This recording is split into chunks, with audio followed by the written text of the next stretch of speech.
guys, what's up? It's Shelby and welcome back to my channel. So today we have another midweek mysteries and makeup case. We have some Girl Scout cookies. Comment down below and let me know your favorite Girl Scout cookies. I love that it's Girl Scout cookie season. Ugh, I love Girl Scout cookies. Alright, let's put our hair back and get right into this case because that's all I really have to say. I'm just gonna be doing like a graphic liner look, so I don't really have any like makeup inspired by anybody. I actually saw this look in a dream, so let's see if I can figure it out. So today is a pretty semi well-known case. I'm pretty sure this case is really fucked up. I'm not gonna lie. There's a lot. It's a lot, to be honest, but we're going to be talking about Josh Maddux. He was actually born, it's actually his birthday today. He was born on March 9th. Happy birthday, Josh. I actually didn't even know that like this was his birthday because I was looking up cases, like I was trying to find cases to do, and I was like, you know what? I should do this case, and it's so weird that like his birthday lines up with it. I don't know. But he was born on March 9th in 1990. My eyebrow is... He was born in Colorado Springs, and he had 3 older siblings. He was the youngest. He had 2 sisters and a brother. And his parents were Michael and Roberta. I don't hear much about Roberta, but Michael or Mike, he talks quite a bit about this case, so I'm not sure. I don't know. But anyways, he is explained by pretty much everybody that knew him. His sisters, his brother, well, not his brother, you get into that. But anyways, his sisters and his parents described him as somebody who was like super outgoing and adventurous and somebody that just kind of like made you laugh. You know, he was a class clown. He was funny. He was easy to be around. He was described as very bright. He was very smart school-wise. He had very good grades. He was, you know, he was a good student, but he was kind of a class clown. Like I heard like when he was doing like a debate kind of thing, like a presidential debate for one of his classes. In the middle of the debate, he stood up and was like, "I'm gonna run for president," and he carried a briefcase to school instead of like a backpack, which everybody thought was like everybody thought it was like cool, like quirky, you know. They all like he was somebody that left an imprint, you know what I mean? Like he's not somebody that you forgot. He played the guitar, and he also one time showed up to a choir class in literally just a robe and just showed up. I don't actually think he was in the choir. I think he literally just showed up to it. But he was, you know, he was a funny guy. He had a good sense of humor. He had a good outlook on life. And they also later in his life, like around the time that he went missing, his family started to say that he was more adventurous and free-spirited and loved going on walks and being like one with nature. He kind of turned not necessarily to a hippie, he just loved the outdoors and loved being outdoors instead of kind of like confined inside. He also created comedy strips that he would share with his family and his friends and stuff called Sticky and Smiley, I believe. Or Stickman and Smiley, and they were like these little comic strips. So he was just a funny guy. So his brother and him were very close because they were the 2 boys of the family. His brother Zach and him were super close, even though I believe Zach was a couple years older. I don't think he was too much older. I think he was only a couple years, like 2 or 3 years apart. But one day in 2006, Zach ended up taking his own life, and this deeply affected Josh. After this is when his family started to kind of notice that he was more free-spirited. This really hit him hard, and he would not really show it too often. He tried to kind of keep it concealed, but I mean, it was pretty obvious that this took a pretty big toll on him. because him and his brother were super, super close. This wing just keeps getting bigger and bigger.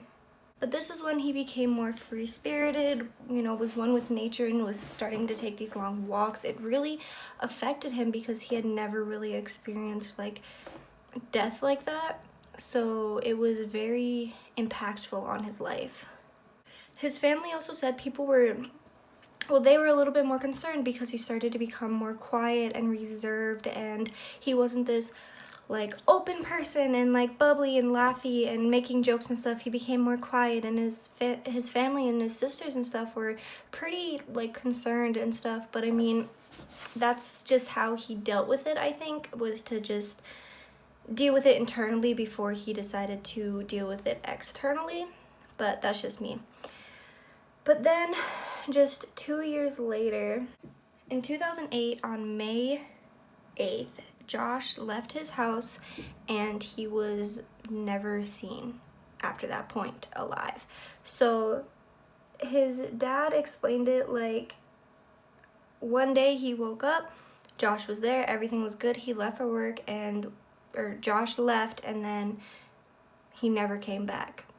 But like I said, Josh always went on these walks and stuff, so like his family and stuff wasn't too like super concerned that he didn't like come home right away and stuff. They kind of figured maybe he just went on this adventure because something I didn't mention was he had been talking about taking this big long adventure by himself, to kind of just like this big adventure. He wanted to travel and he wanted to disconnect from everything. Like he wanted to, like, no phone, no nothing. He wanted it to just be him and nature. He wanted this big long adventure, and he was 18 now.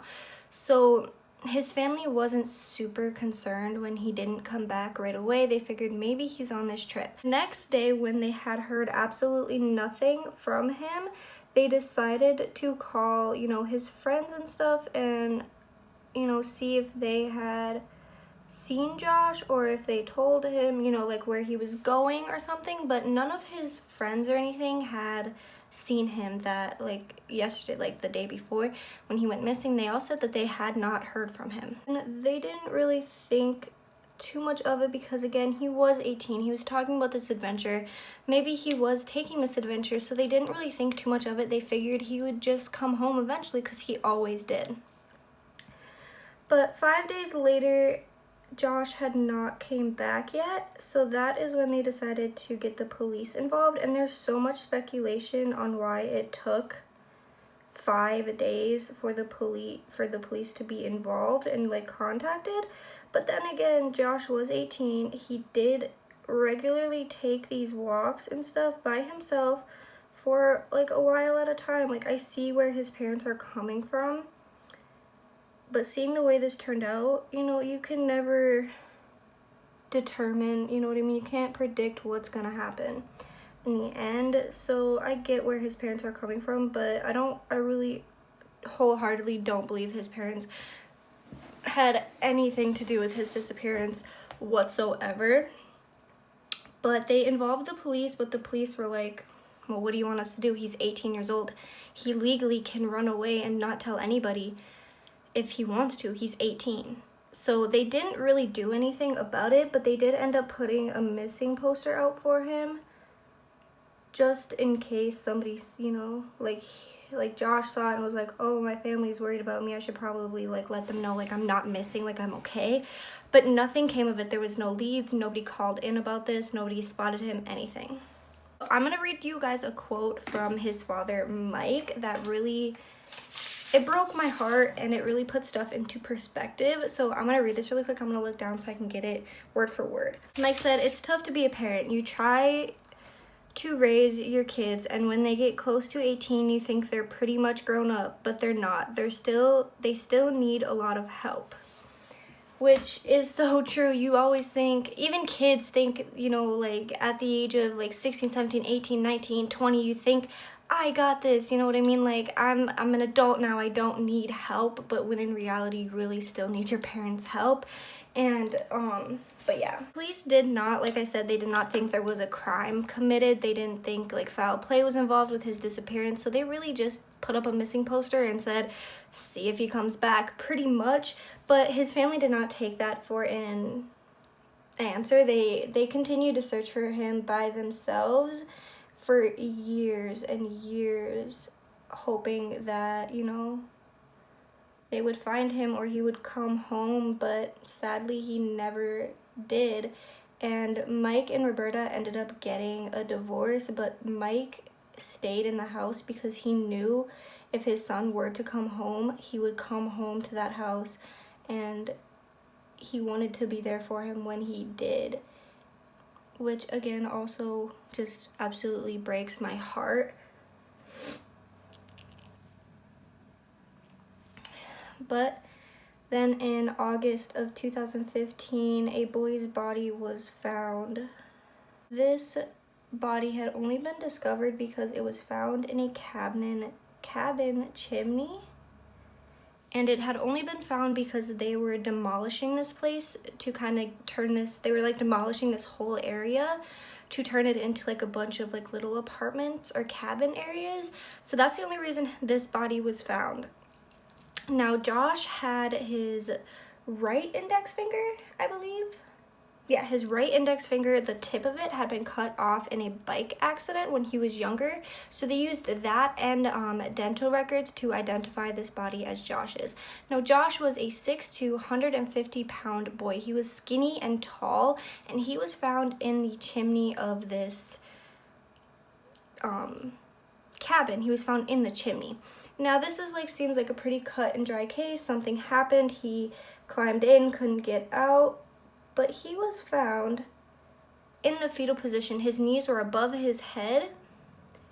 He was like, he like looked like he went in like butt first. You know what I mean? So, but the coroner could not decide a cause of death, really. He said that he only had 3 options. He knew this wasn't a natural death. He knew that this was not a natural death, but he said the only other 3 options he had was undetermined, homicide, or accidental. And out of those 3, he decided accidental death was the way to go. You could have literally just put it undetermined so that you could continue to figure out what happened, but instead he just was like, Matt, whatever, I'm just, I don't know what was going through his head, but the coroner decided that it was an accidental death, that he climbed in, realized he could not get out, and ended up either being dehydrated or died of hypothermia, whichever one got to him first. He knew it was not starvation because starvation takes like a long time. But sadly, he did pass away. Now, like I said, this seems like a cut and dry case. It was accidental, you know, nothing crazy happened. But let's get into some extra details here. Let's talk about, like I said, the way his body was found. He was found in the fetal position, completely naked, besides a ribbed thermal shirt. So he had no underwear, no pants, no socks, nothing.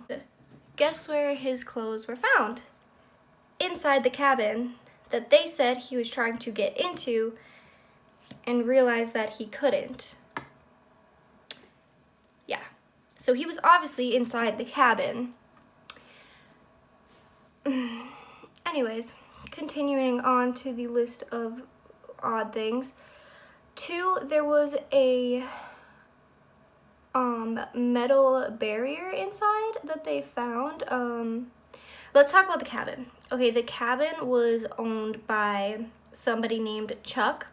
His parents had bought it in like 60 some years ago, but his parents had like passed away or something, so it went to him, and he was just kind of renting it out for a while. His brother was renting it out, but it had not been rented out in like 10 years at least. So this was kind of like an abandoned place, and that's why they were tearing it down, because they wanted to build something there that could, you know, make them money instead of just having this old cabin.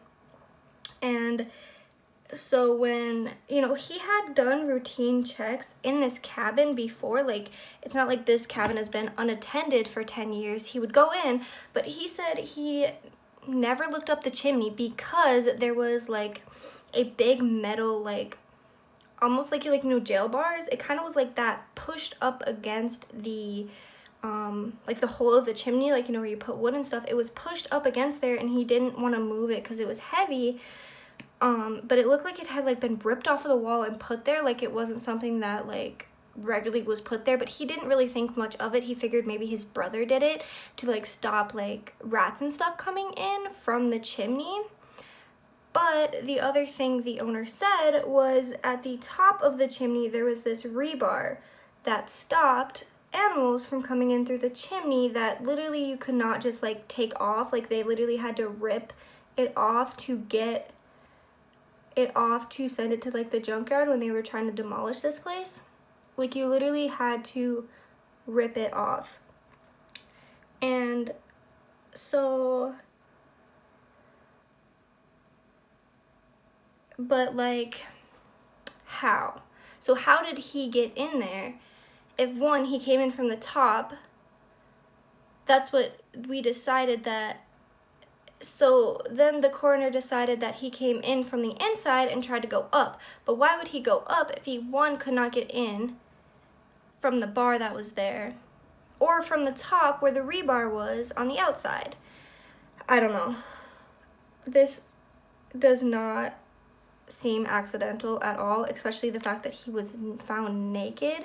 They never did, like, I don't know if you can do rape kits for guys, but they never did, like, a rape kit to see if he was ever raped or anything, because that to me seems so sexual. Like, his clothes from the waist down were off. Like, he just had a t-shirt, like a shirt, like a thermal shirt on. I don't know. The guy who owned it said that he did smell something, like he could smell that it was he could smell that it smelled bad in there, but he figured it was just, like, rats or rodents under the house, and he figured, you know, like, when he demolishes it, it'll go away. He didn't think it was a dead body, because that's not something you're like, oh yeah, it smells bad in here, I bet you there's a dead body in the chimney. You know what I mean? Like, nothing to him seemed off in this cabin, so, like, he never reported it. And I really, again, don't think that this guy had anything to do with it, because, I mean, they cleared him pretty much. They're like, yeah, no. But they ended up destroying the place and building over it, and Josh ended up getting cremated, and that was pretty much that. There was really no suspects in his death because they didn't know, like, they couldn't figure it out. Okay, so let's talk about another thing. Take this one with a grain of salt, because this was found on a Reddit comment about somebody that knew Josh. Like, it was like, the comment was, how did you feel when, like, somebody you knew turned out to be, like, a murderer? Like, how did that make you feel? And this was kind of closely related to Josh's death, so let's talk about that. But like I said, if this may not be true, but I kind of have a suspicion that it is, because there's so many people that cooperate with this, and it just seems super, super real. But anyways, this person commented that, hold on, I need a blush.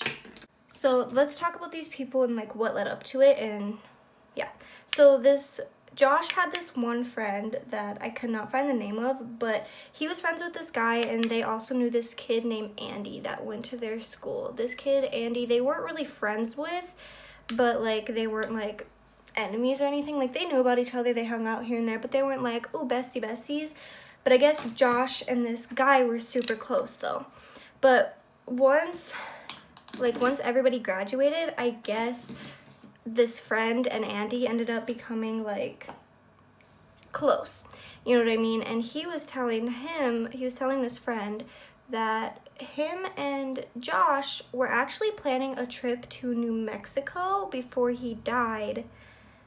But, of course, Josh never made it to this trip to New Mexico, but Andy did.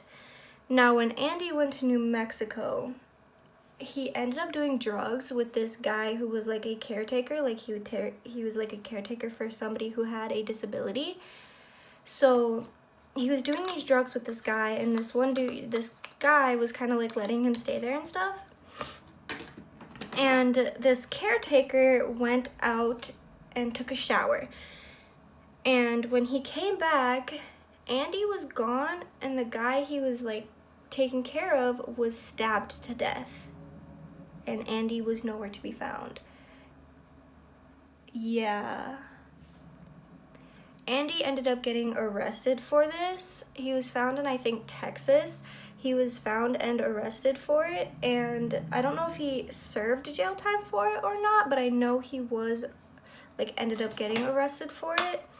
But like I said, I don't know if he was charged with the murder or anything. And then just a few years after that, that caretaker was in a bar fight, and this bar fight resulted in him dying. And they brought Andy in for, like, as a suspect because they were like, that's suspicious. But he was ultimately cleared, I guess, so he was never charged with that either. But yeah. Also, Andy when he was taken into the cops, like, for the caretaker guy's murder, like when the disabled guy was killed,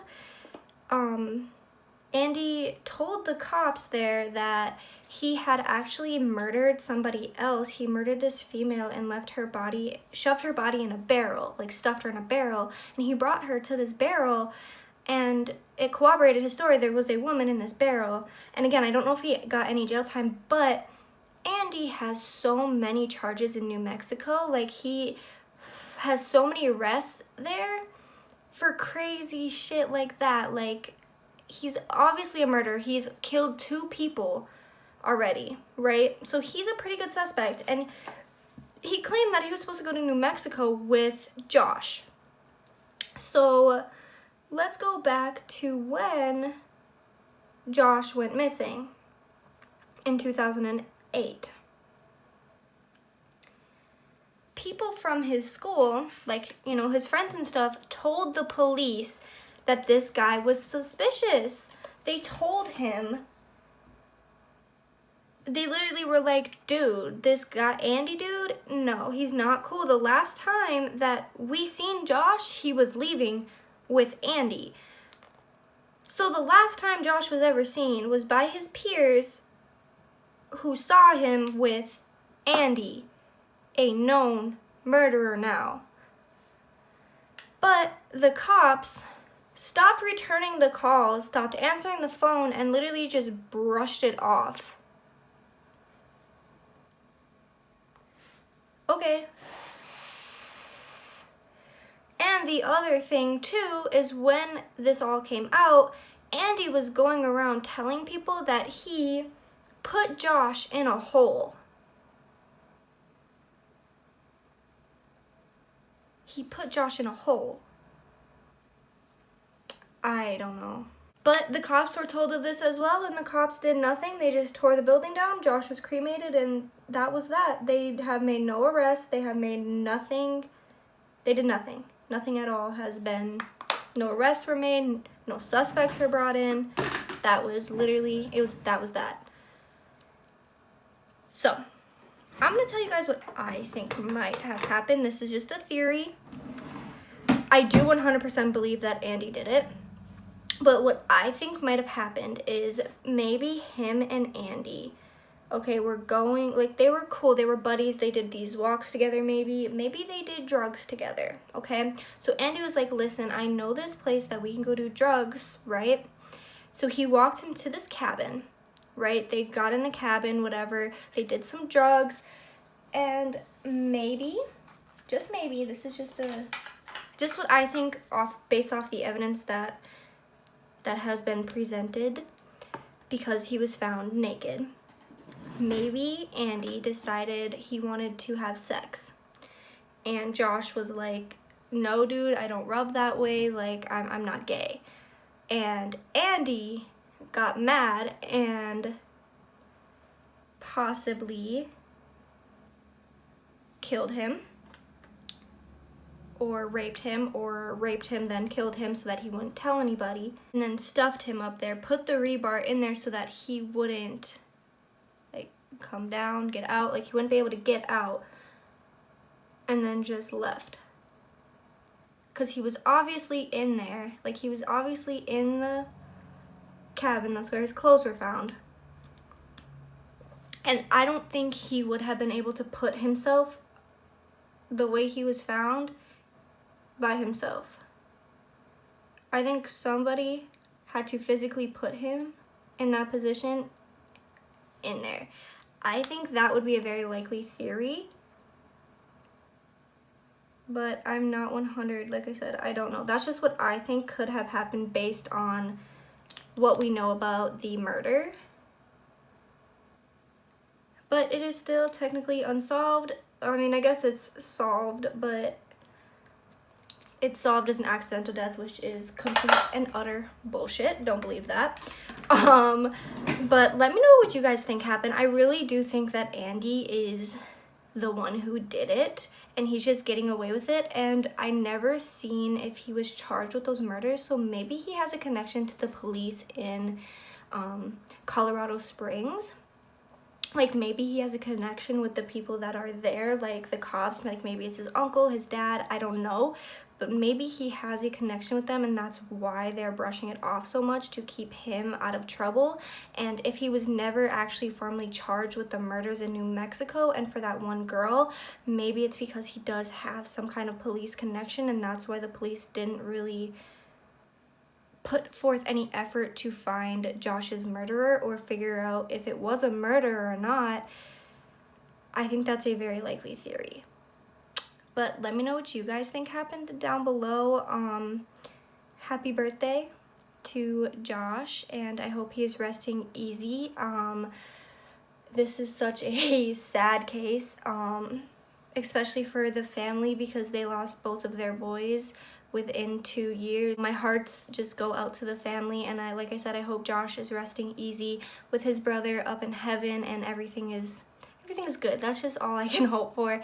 But let me know, like I said, what you guys think happened down below. Let me know your theories. If you have a different theory of what you guys think happened, let me know them down below, and I will see you guys in my next video. Bye.